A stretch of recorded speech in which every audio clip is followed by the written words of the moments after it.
Hi hello అండి. పిల్లలకి evening snacks ఇలా చేసి ఇవ్వండి. చాలా టేస్టీగా ఉంటుంది. ముందుగా 4 ఆలుగడ్డలు తీసుకొని పైన తొక్క తీసేసుకోవాలి. ఇప్పుడు ఒక కుక్కర్ తీసుకొని అందులోకి ఆలుగడ్డలు వాటర్ వేసి మూత పెట్టి 2 విజిల్స్ వచ్చేంత వరకు ఉడికించుకోవాలి. ఉడికి చల్లారిన తర్వాత ఒక గిన్నెలోకి వేసేసుకొని మొత్తం మ్యాష్ చేసేసుకోవాలి వీడియోలో చూపిస్తున్నట్టు.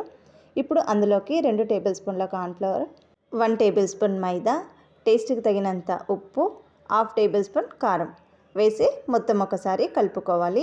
ఇది చపాతీ ముద్దలాగా కలుపుకోవాలండి. ఇలా కలుపుకున్న తర్వాత అందులోకి హాఫ్ టేబుల్ స్పూన్ జీలకర్ర, హాఫ్ టేబుల్ స్పూన్ వాము వేసుకొని ముద్దలాగా చేసుకోవాలి.